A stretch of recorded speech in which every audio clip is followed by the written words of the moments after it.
Last week was a short trading week due to the Christmas holidays. Nevertheless, market activity was rather high during this period.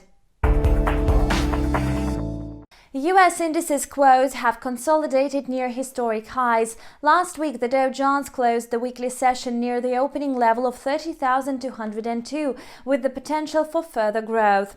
This is how investors reacted to the conclusion of a long-awaited trade deal between London and Brussels. Throughout the week, traders were also closely monitoring the process of a stimulus package approval by the U.S. Senate. At first, Donald Trump threatened to block the bill unless the size of payout checks is increased from $600 to $2,000. However, this week, the current U.S. president has finally agreed to the previous conditions and signed the bill.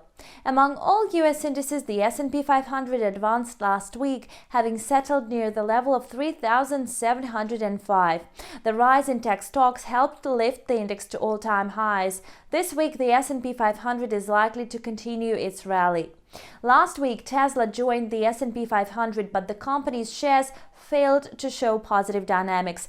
The inclusion of Tesla shares in the list of the S&P 500 companies has already been priced in by investors over the past trading weeks. Still, the shares of the tech company managed to post an eightfold gain by the year-end.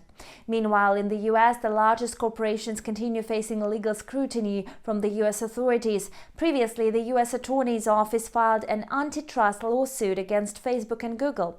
This time, investors focused on the news that the Justice Department has accused retail giant Walmart of inadequate distribution of opioid-based drugs.